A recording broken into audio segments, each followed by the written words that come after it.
Sir super six పేరుతో ప్రజలను మోసం చేసి అధికారంకి వచ్చారు. ఈ ఏడాది కాలంలో ప్రజలు అసంతృప్తిగా ఉన్నారని వైసీపీ వాదన.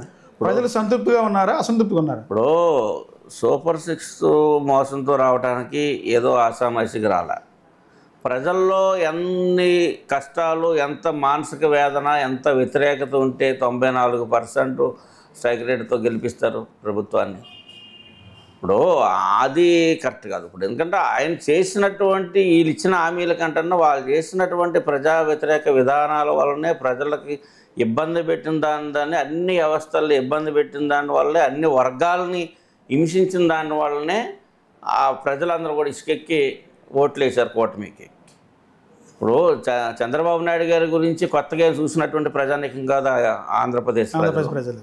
ఇప్పుడు పవన్ కళ్యాణ్ గారి గురించి అంతకుముందు లేదు. 2019 నుంచి 24లోకి నమ్మకం వచ్చింది. స్థిరంగా పబ్లిక్ పట్ల ఈ రాష్ట్రం కోసం నిలబడతాడు పవన్ కళ్యాణ్ అనేటువంటి ఒక నమ్మకం ప్రజల్లో నిండుగా వచ్చింది. పార్టీని కూడా 5 సంవత్సరాలు అనేక కార్యక్రమాల ద్వారా ప్రజల దగ్గరికి వెళ్ళేది కనుక ఉన్నారు. మరి బీజేపీ అనేది అది కేంద్రంలో ఉంది, తెలియదేం కాదు, ఊరికే వాగ్దానాలు ఇస్తే రావడానికి.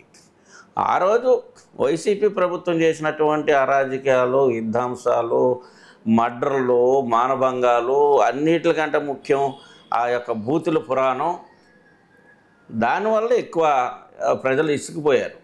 ప్రజలు ఇసుకుపోయి ఇట్లాంటి వ్యక్తులు పరిపాలన ఉండకూడదు, వీళ్ళకి బుద్ధి రావాలి అన్నటువంటి ఆలోచనతోనే ఆ రోజు తిరస్కరించి కూటమి ప్రభుత్వాన్ని ఎన్నుకున్నారు. సార్ పవన్ కళ్యాణ్ గారి మీద ఇంకొక ఆరోపణ చేస్తున్నారు వైసీపీ వాళ్ళు. పవన్ కళ్యాణ్ ఏదైతే 4 శాఖలు నిర్వహిస్తున్నారో ఇప్పటికీ ఆయనకు ఆ శాఖల మీద పట్టు రాలేదు, పట్టు సాధించలేకపోయారు అనేది ఒక ఆరోపణ.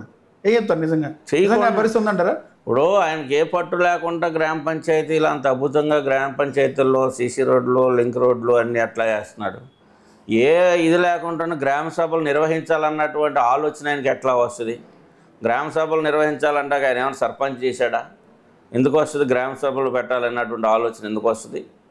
అదే ఏ ఇది లేకుండా ఏజెన్సీ ప్రాంతాల్లో వెళ్ళి నక్సల్స్ ఉన్నటువంటి ఏరియాలోకి వెళ్ళి తిరిగి అక్కడ రోడ్లు వేయించి నడిచేటువంటి పరిస్థితి ఎందుకు వస్తుంది? ఇవాళ మాఫియా, ఒక పెద్ద మాఫియా నడుస్తుంది రేషన్లో. ఏదైతే పేద ప్రజలకు అందవలసినటువంటి రేషన్ అని దాని మీద స్పందించిన వ్యక్తి ఆయన కదా. ఇప్పుడు ఎక్కడ ఏ విషయం వచ్చినప్పుడు కూడా ఆయన పెద్దరకాన్ని, చంద్రబాబు నాయుడు గారి యొక్క పెద్దరకాన్ని, ఆయన యొక్క సీనియారిటీని, ఆయన ఒక అడ్మినిస్ట్రేషన్ని గౌరవిస్తూ ఉన్నారు. మిగతా ఎక్కడైనా లోపం జరిగితే దాన్ని ప్రశ్నిస్తామని చెప్పారు, ప్రశ్నిస్తున్నారు. ఇప్పుడు రోజు అంటే రోజు ఆయన తిరగటానికి ఇప్పుడు రోజా గారిలాగో లేకపోతే ఇంకొకరిలాగో వెనకమాల 10 మందిని డబ్బులు ఇచ్చి తీసుకెళ్ళే అంత పరిస్థితి కాదు కదా. ఆయన రోడ్డు మీదకి వస్తే వేలాది మంది రోడ్డు మీదకి ఆయన వెంటబడేటువంటి పరిస్థితి, ఆయనకు సెక్యూరిటీ కల్పించలేనటువంటి పరిస్థితి ఉంది కనుకనే ఆయన వీళ్ళకి మళ్ళీ రోడ్ల మీద తిరిగేటువంటి పరిస్థితి ఉండదు.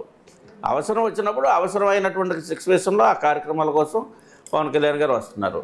నిన్న తెలంగాణలో కాల్పులు జరిగినాయి అంటే ఎంతగా ఆయన కుషించిపోయారు, ఎంత బాధపడ్డారు, ఎంత ఆవేదన చెందారు, ఎంత దేశభక్తిని ఎంత ఆయన చెప్పుకున్నారు. ఆ కుటుంబానికి, మధుసూదన్ కుటుంబానికి ఏ రకంగా ఉన్నారు. పార్టీ చాలా పార్టీ ఎలా అండగా ఉంది. ఇప్పుడు అట్లాగా అనేది అవసరమైనటువంటి లేనిపోని. ఇప్పుడు నేను తిరిగినట్టు పవన్ కళ్యాణ్ గారు రాలేరు కదా. ఇప్పుడు మేము వెళ్తే మా వెనకమాల 4 తీసుకుని వెళ్తాం. ఆయన రోడ్డు మీదకి వస్తే అక్కడ ఇది వేల మంది వస్తారు. వేల మందికి కట్టడి చేయాలి కదా.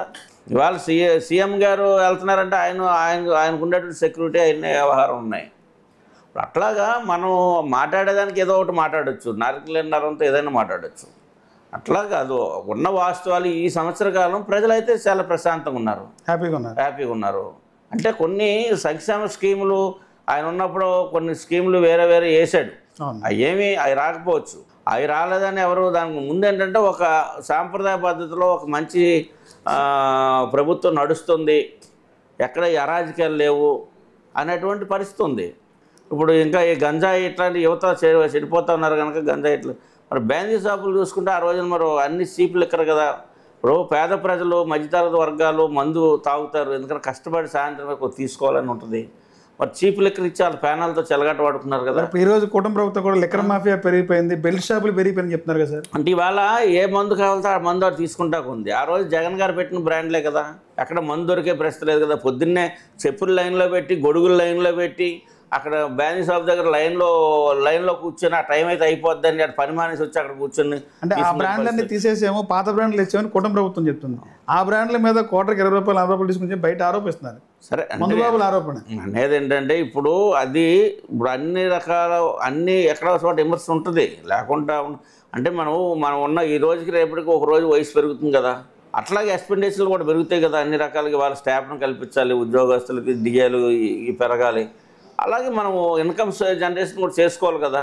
అక్కడ పాత బ్రాండ్లో మంచి మందు అనేది మంచిది కాదు, దాన్ని ప్రజల యొక్క బలహీనతలు బట్టి వాళ్ళు కూడా ఇది మంచి మందు అది మంచి మందు, అసలు మందు అది ఇచ్చారనుకో దరిద్రం ఉండదు. కాదేంటంటే మందు లేకపోతే ప్రభుత్వం నడిచే పరిస్థితి లేదు, దాన్ని పోషించేవాళ్ళు ఎవరు? ప్రజలే కదా. అందుకని ఏంటంటే వాళ్ళు ఆ రోజుకి ఈ రోజు సంబంధం లేదు కదా. ఆ రోజు మందు ఇస్తే మొత్తం నిషేధం చేస్తారు, నిషేధం చేస్తే దరిద్రం పోయేది కదా.